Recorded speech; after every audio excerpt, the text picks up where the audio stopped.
Querida vicepresidenta del Gobierno, queridos antiguos compañeros ministros, querida nueva ministra, querida Catalina, querido Rodrigo, querido Juan Miguel, patrocinadores, algunos no os habéis dado cuenta de un gesto que ha hecho el presidente Aznar, pero que a mí me ha conmovido. Yo que me considero amigo del presidente y que lo he seguido, siempre he tenido el inmenso honor de ser miembro de uno de sus gobiernos, tengo una de las debilidades. Siempre me han gustado en España los discursos bien construidos. Y siempre cuando José María, el presidente, o José, como dice Ana, terminaba un discurso, le decía: presidente, ¿me das el original con tus notas y me lo dedicas? Y yo los tengo.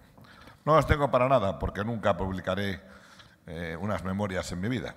Mi gran amigo Pío Cabanillas me decía, con él compartí muchas horas como parlamentario europeo, me decía: mira, Miguel, nunca escribas tu biografía, porque las cosas importantes que sabes no las puedes contar, y lo que vas a contar no le importa a nadie. Pero a mí sí que me importan los discursos del presidente Aznar y los guardo muy cerca de mi corazón. Gracias, presidente. Fue un honor ser ministro en uno de tus gobiernos cuando España en la Unión Europea era una potencia y nos respetaban no los grandes, los más grandes. Gracias, presidente.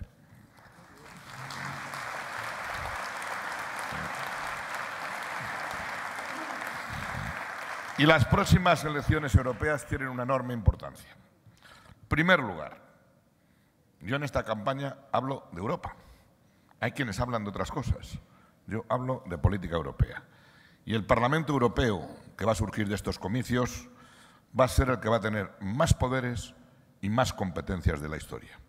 El nuevo Parlamento va a ejercer conjuntamente con el Consejo la función legislativa, la presupuestaria, funciones de control político, funciones consultivas.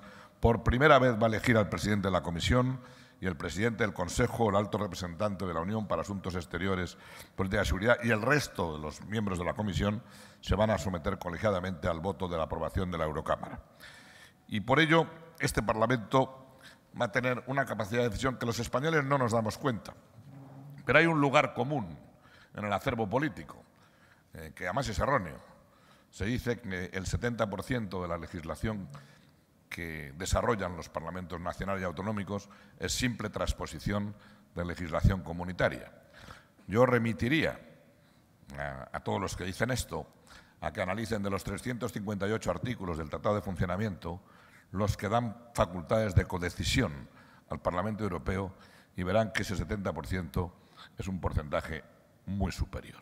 Tanto es un Parlamento más potente que todos los parlamentos autonómicos de toda la Unión Europea y que todos los parlamentos nacionales de los 28 Estados miembros, lo cual quiere decir que estas elecciones no son cuestión secundaria. Y como ha dicho el presidente Aznar, estas elecciones además se celebran en un momento clave por la fuerza que está cobrando el euroscepticismo en el seno de la Unión. Partidos de corte populista de izquierda, Viginis en Italia, Syriza en Grecia, de derecha, el Frente Nacional de Marine Le Pen, que puede ganar a todos los partidos franceses en las elecciones europeas, o el Partido por la Libertad y la Democracia de Geert Wilders en Países Bajos, para no hablar de los partidos británicos claramente eurófobos, utilizan el discurso de la desconfianza en el proyecto europeo con el único objetivo de sacar rédito de las dificultades económicas que la Unión Europea ha atravesado. Olvidan también estos partidos y quieren que olvidemos que la Unión Europea ha aprendido de los errores del pasado y se está reforzando para que no se repitan.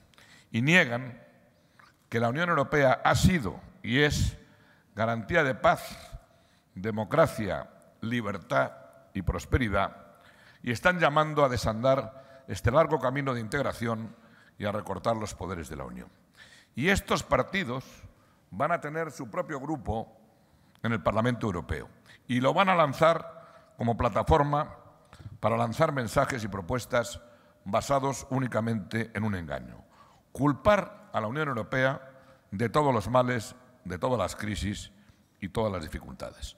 Nada menos cierto ni con menos futuro, porque las propuestas que estos partidos ponen encima de la mesa plantean como única alternativa un escenario que a corto y medio plazo sería mucho más sombrío y negativo para los ciudadanos europeos que cualquier crisis vivida hasta ahora. Pero la tendencia al euroescepticismo, a desconfiar en la solidez y en los beneficios de la Unión, representa sin duda un gran desafío. Y el Partido Popular Europeo va a tener la responsabilidad histórica de trabajar para impulsar y afianzar el proceso de construcción europea. Por eso, es una enorme responsabilidad la que tiene el Partido Popular en España de dar la batalla en estas elecciones para que haya un Partido Popular Europeo centrado, europeísta y que apueste por una Europa unida en libertad y prosperidad. En este contexto, y eso explica también la importancia de estas elecciones, necesitamos ahora más que nunca más Europa, pero como dice el presidente Aznar en alguna de sus conferencias, posiblemente una Europa muy diferente. Tenemos que recuperar la ilusión y la confianza de los ciudadanos en la Unión Europea como un espacio de oportunidades y soluciones. Europa es un gran proyecto. En y con Europa, los países que la integramos hemos logrado tener peso y capacidad de influencia en el escenario mundial. Y eso solo es posible dentro de una Europa unida. En la Unión somos 500 millones de ciudadanos. Con nuestros socios europeos, todos juntos, tenemos el Producto Interior Bruto más elevado del mundo y concentramos una cuarta parte de los intercambios mundiales comerciales. Somos la primera potencia económica del mundo y la primera potencia comercial. Y el espacio europeo nos ha traído una estabilidad monetaria, a pesar de todo, sin precedentes. Si no compartiéramos el euro, ¿qué guerra de divisas habríamos visto en la Unión Europea en los últimos años? Y más allá de magnitudes económicas, en Europa encontramos un espacio de paz, de cooperación y legitimidad, porque hemos logrado construir un proyecto compartido de democracia y libertad, de colaboración y de consensos. Estamos, además, en un momento de importantes reajustes en el mapa geopolítico y geoeconómico. La convergencia entre el ritmo de crecimiento de las economías emergentes y desarrolladas es cada vez más evidente. Los países BRIC, Brasil, Rusia, India y China, suponen ya el 42% de la población mundial, el 15% del PIB y el 30% del comercio. Y según las estimaciones actuales, China está muy próxima a batir a los Estados Unidos. Es más, un informe reciente del Banco Mundial apunta que en el año 2015 China se puede alzar como la primera economía mundial. Y en este nuevo orden global, en el que se producen transferencias de poder, cambian los equilibrios y surgen valores distintos a los occidentales y democráticos, Europa es una gran oportunidad. Una oportunidad de desarrollo socioeconómico y de liderazgo político para los países que la integramos. Y si no queremos quedarnos en la periferia del mundo, si queremos que nos oigan y transmitir nuestros valores, debemos estar juntos. En un mundo globalizado y cada vez más competitivo, una Europa dividida sería sencillamente irrelevante. Necesitamos más Europa para aspirar a tener un lugar en el mundo de hoy y de mañana. Pero no es tarea fácil, máxime en un momento en el que al menos dos de los grandes dogmas de los ciudadanos de la Unión Europea parecen cuestionados. Por un lado, la concepción de los europeos de una Unión Europea de prosperidad a salvo de las sacudidas de las grandes crisis internacionales. Y es cierto que la Unión Europea atraviesa un momento difícil, pero hemos superado el riesgo de un colapso general. Y necesitamos una Europa reforzada para dejar atrás la crisis financiera más importante del último medio siglo, tanto en el ámbito bancario como en el fiscal. Para ello, estamos poniendo ya en marcha reformas de una importancia histórica que van a fortalecer el marco del euro y el concepto de integración europea. Pero para que estas reformas garanticen un futuro mejor, necesitamos un sentimiento europeo que contrarreste el euroescepticismo y los populismos renacionalizadores. Hace falta política con mayúscula, políticos capaces de explicar a los ciudadanos las bondades del camino seguido y la importancia de seguir avanzando. Políticos que sepan trabajar para que la ciudadanía europea entienda, comparta y apoye un proyecto europeo capaz de aportar soluciones. Hay otro segundo factor que también dábamos por descontado. Los europeos siempre habíamos considerado que una Europa unida estaba a salvo de conflictos bélicos. Pero los acontecimientos en Ucrania nos han despertado a una realidad de amenazas cuyas consecuencias se ciernen sobre nuestro bienestar. Los riesgos clásicos de seguridad, en particular los conflictos entre Estados, han irrumpido con fuerza en un ámbito muy cercano. Y además todo esto se produce en un momento en que en toda la Unión Europea los recortes presupuestarios han debilitado las capacidades de los ejércitos nacionales.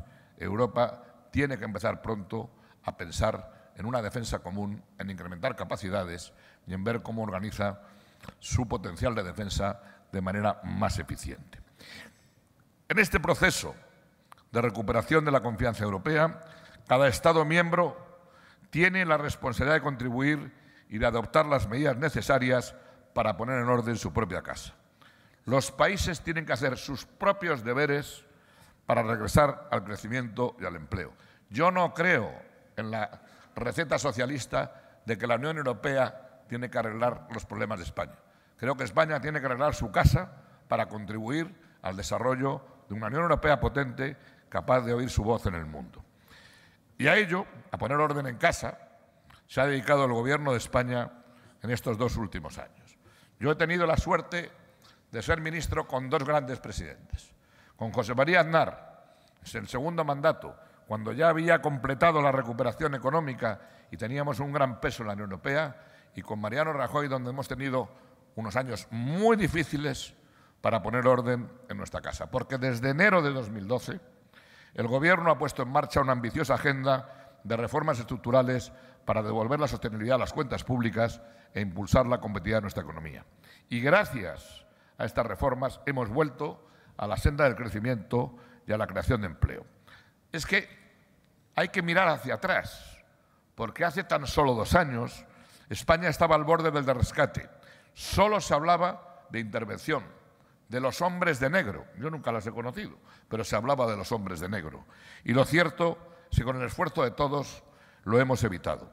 A finales de 2011, nuestro país estaba ante la opción de devaluar, abandonando el euro y volviendo a los viejos sistemas de recuperación de competitividad, o de pedir el rescate. Pero este Gobierno, a diferencia del anterior, sí creía en España y en los españoles. No adoptar las medidas que se adoptaron habría supuesto profundizar en la crisis que dejó el Ejecutivo anterior. Las mismas políticas, seguir con ellas, hubieran supuesto más crisis económica, más paro, más desconfianza, menos inversiones y menos prosperidad.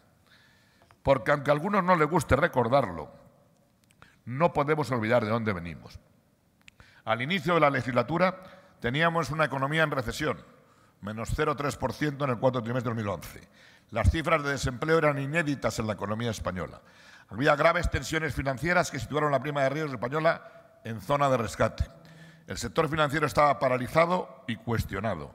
Algunos, pocos meses antes, presumían de su buena salud, pero cuando se hizo un análisis riguroso, se descubrieron necesidades de capital por valor superior a 57.000 millones de euros, que se cubrieron en parte mediante un programa de asistencia financiera de la Unión Europea por valor de 39.000 millones de euros. El déficit público disparado, 9,07% frente a un objetivo del 6%, pero en noviembre del 2011 los mensajes del Gobierno es que iban a cumplir el déficit del 6%. La política social se financiaba a base de déficit público de forma que eran profundamente insolidaria con las generaciones futuras y radicalmente insostenible. Las deudas se acumulaban en el sector eléctrico, 26.000 millones de euros, y los pagos atrasados de las comunidades autónomas a proveedores y ayuntamientos superaban los 43.000 millones de euros. De aquí partíamos, después de 2 legislaturas de política socialista. Y les molesta que lo recordemos, pero de aquí partíamos. Pero lo grave de todo esto es que España era un problema para la Unión Europea. No es que perdiéramos el liderazgo que teníamos en la Unión Europea con José María Aznar. Es que los líderes europeos miraban hacia España para explicar a sus ciudadanos el camino que no había que seguir. Y era imprescindible recuperar la competitividad perdida y poner en marcha los mecanismos de ajuste que necesitaba nuestra economía. Y eso suponía hacer lo que ha hecho el Gobierno de Mariano Rajoy en estos años, al que he tenido la honra de pertenecer. En primer lugar, cambiar el marco institucional para controlar el déficit y recuperar la sostenibilidad de las cuentas públicas. realizar una consolidación fiscal seria, reestructurar el sistema financiero, reformar el mercado de trabajo para evitar destrucción de empleo, impulsar reformas para garantizar las prestaciones de seguridad social, las pensiones y los servicios sanitarios, evitando el colapso de nuestro sistema nacional de salud y de nuestro sistema de dependencia. Poner en marcha un modelo de servicios sociales más eficiente y sostenible, fomentando medidas de inclusión social y políticas que garantizaran una respuesta adecuada a las necesidades sociales. Y acometer reformas de los mercados de bienes y servicios para lograr una economía flexible y competitiva.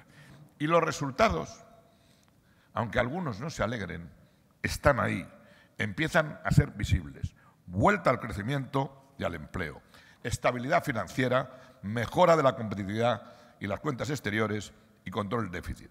Quienes gustan de ignorar el pasado tampoco son capaces de reconocer que hemos salido de la recesión y que caminamos ya hacia un periodo de crecimiento y generación de empleo. Y sobre todo, y lo digo desde la experiencia de un ministro que tiene la suerte de no acudir solamente a un Consejo de Ministros de la Unión Europea. Yo voy al de Agricultura, al de Pesca, al de Medio Ambiente y al de Cambio Climático, a 4 consejos de ministros. Y he comprobado cómo España, en estos 2 años, ha recuperado un activo muy valioso: la credibilidad, el respeto y la consideración de nuestros socios europeos. Presidente Aznar, hemos vuelto a donde tú nos dejaste. España ha vuelto a ser un país estable y fiable, que cumple con sus compromisos y que tiene de nuevo capacidad para influir y defender sus intereses en la Unión Europea. Hemos logrado cosas importantes. En un marco de importantes ajustes en el presupuesto, hemos logrado más recursos para nuestro país en el marco financiero plurianual. Y vamos a ser contribuyentes netos en este ejercicio, pero las negociaciones han permitido que seamos receptores netos de fondos, al menos hasta el año 2020. Para el campo español, y está aquí Pedro Barato, podremos disponer de 47.000 millones de euros en el marco de la política agraria común. Las regiones españolas van a seguir percibiendo importantes fondos estructurales y la lucha contra el desempleo juvenil, que será una prioridad para la Unión Europea, va a permitir que España reciba 1.800 millones de euros. Junto a nuestros socios europeos, el Gobierno español ha impulsado el Pacto por el Crecimiento y el Empleo, que moviliza un total de 120.000 millones de euros en inversiones y supone poner a las personas en el centro de la estrategia de la Unión. Hemos promovido el Fondo Europeo de Ayuda para los más necesitados hasta 2020 y hemos liderado los debates sobre la unión bancaria, fiscal y política, que constituye el proceso de integración más importante desde la creación del euro. En definitiva, hemos recuperado la voz en Europa y España hoy necesita mantener una presencia fuerte en la Unión, en su Parlamento, para contribuir a avanzar en la construcción europea. Porque necesitamos más Europa y mejor Europa. 2013 fue un año de inflexión para la Unión y con los nuevos mecanismos de regulación y supervisión que se han puesto en marcha, la salida progresiva de la crisis financiera es ya consistente. Pero queda mucho por hacer para que el proyecto europeo funcione plenamente y pueda hacer frente a los retos que tiene por delante. Hay que abordar el debate de la orientación de las políticas macroeconómicas en Europa y seguir avanzando en varios frentes. En primer lugar, necesitamos un mercado interior aún más integrado. Llevamos trabajando en el mercado interior desde la década de los 60, pero hay que profundizar en su integración, fundamentalmente en el sector de servicios, en el de la banca minorista y en el de las industrias de red. Y, por supuesto, la Unión Europea necesita una reforma de su política energética. Tenemos que diversificar nuestras fuentes de energía y reducir la dependencia energética de buena parte de los Estados miembros de la Unión. Presidente Aznar, recordarás que en 2002 conseguiste, luchando, el compromiso de que tuviéramos interconexiones que supusieran el 10% de la capacidad instalada.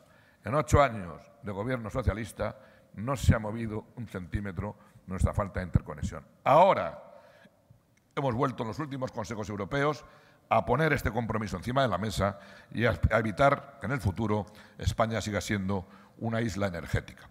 Porque cuanto más integrado esté nuestro mercado, menor será la probabilidad de que los Estados miembros suframos graves crisis como la vivida recientemente. Necesitamos contar con instituciones fuertes.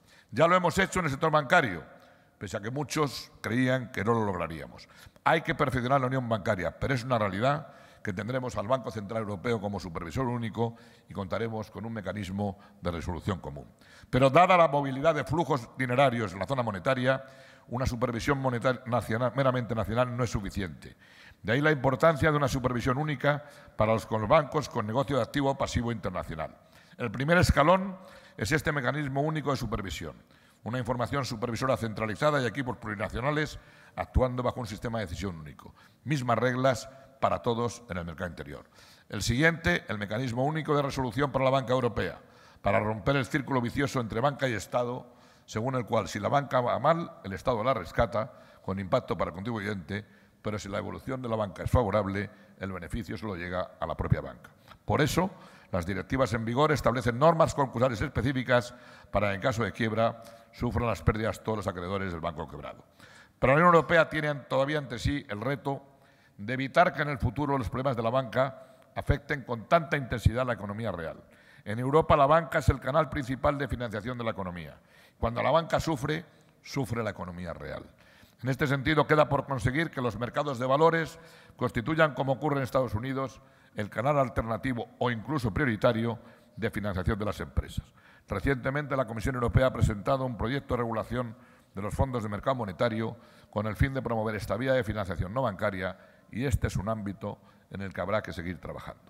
Y para completar este proceso de integración europea, el siguiente paso debe ser caminar hacia una unión fiscal, lo que requiere un presupuesto comunitario de entidad suficiente y una autoridad macroeconómica común.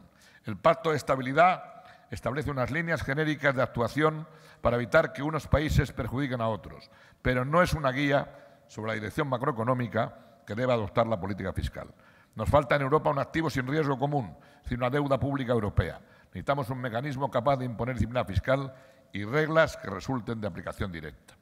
Por supuesto, esta unión fiscal implicaría una cesión de soberanía desde los parlamentos nacionales que ejercen la gestión y el control de los presupuestos. No podemos avanzar en la unión fiscal si no avanzamos en la unión política. Un camino, por tanto, de consolidación de nuestra unión económica, monetaria y fiscal. Todo ello con un objetivo fundamental: las personas que están en el centro de todas estas políticas de integración europea. La Europa de hoy y del futuro es la Europa de los ciudadanos y hay que seguir trabajando en la dimensión social como eje vertebrador del proyecto europeo. Necesitamos una Europa que vele por las nuevas generaciones de que depende nuestro futuro. Tenemos que considerar una Europa de bienestar sostenible, basada en servicios sanitarios y sociales de calidad que favorezcan la cohesión. Y tenemos que seguir trabajando en la igualdad real, porque es un derecho que tiene que ser protegido y afianzado. Pero nuestros planteamientos en materia de política social son muy distintos de los planteamientos de la izquierda. Nosotros creemos que no hay política social si no hay una buena política económica. Creemos en las personas y en su autonomía, pero eso no pasa por una subvención o una renta social, sino por un empleo, por ofrecer oportunidades a las personas para que puedan decidir cómo quieren vivir sin deberle nada a nadie, salvo a su esfuerzo y a su trabajo. Creemos que frente a banderas feministas trasnochadas, la política de igualdad se llama conciliación y se llama empleo femenino. Creemos en la familia y en el papel esencial que desempeña nuestra sociedad como red de seguridad y solidaridad que ha salvado a muchas personas de situaciones de pobreza y desamparo. Creemos en las personas. Cada persona tiene necesidades distintas y el reto de la política social es individualizar y diferenciar la asistencia. Creemos en la responsabilidad. Y responsabilidad es gestionar con rigor y control los recursos limitados que salen con esfuerzo del bolsillo de los españoles. Y es también no gastar lo que no se tiene y pagar lo que se debe. Creemos que una educación de calidad es la mejor garantía de futuro para nuestros jóvenes, que no haya aprendizaje sin esfuerzo y sin respeto a la autoridad de los profesores, y que la calidad prestigia a la escuela pública como lo hace con la sanidad pública. Creemos en la solidaridad entre los individuos, territorios y generaciones y, por tanto, en la necesidad de introducir elementos de equidad y de cohesión social en nuestras políticas. Creemos, en definitiva, en la igualdad de oportunidades, en el esfuerzo individual y en la libertad de elección, porque el Estado social no es aquel que sustituye al individuo, a la familia, sino que le da soporte y remueve los obstáculos que dificultan el ejercicio de sus derechos y libertades. Son muchas las diferencias que existen entre la política social tal como la entiende la izquierda y la política social que nuestro partido quiere llevar a cabo. No tenemos que hacer seguidismo de sus planteamientos ni permitir que quieran patrimonializar desde los partidos de la izquierda los logros alcanzados por toda la sociedad española. No podemos permitir que quieran alzarse con el monopolio de la sensibilidad y la empatía social, sobre todo cuando quienes estos pretenden son los responsables de la grave crisis social que ha generado esta crisis económica. Queridos amigos, termino. Europa es un proyecto de unión y dentro de este proyecto de unión necesitamos una España fuerte y unida, plural pero integrada en un marco de convivencia común. A este respecto, permítanme recordar a quienes tratan ahora de mirar hacia Europa para encontrar una solución a la situación actual de Cataluña. Y quiero recordarles que la integridad territorial que defiende el Gobierno de España constituye uno de los principios básicos del Tratado de la Unión Europea. La Unión, establece el artículo 4, apartado 2, respetará la igualdad de los Estados miembros ante los tratados, así como su identidad nacional inherente a las estructuras fundamentales, políticas y constitucionales de estos, también en lo referente a autonomía local y regional. Pero dice, respetará las funciones esenciales del Estado, especialmente las que tienen por objeto garantizar su integridad territorial, mantener el orden público y salvaguardar la seguridad nacional. A esa unión es a la que mira el Partido Popular, a una Unión Europea reforzada, más eficaz para consolidar el crecimiento económico y el empleo, a una Europa de compromisos, de derechos, de oportunidades y valores, de libertad, de estabilidad, de seguridad y solidaridad, centrada en las personas y que aporte soluciones a sus problemas reales. Una Europa, en definitiva, en la que España puede y debe desempeñar un papel fundamental y defender sus propios intereses con la máxima solvencia desde la primera línea. Estas elecciones, son decisivas para el progreso de la construcción europea y para el ritmo de la recuperación socioeconómica en nuestro país. Está en nuestras manos no volver a repetir los errores del pasado y avanzar hacia una Europa como la que merecemos los españoles y hacer que España ocupe la posición que por historia, trabajo y esfuerzo le corresponde en la Unión Europea. Muchas gracias.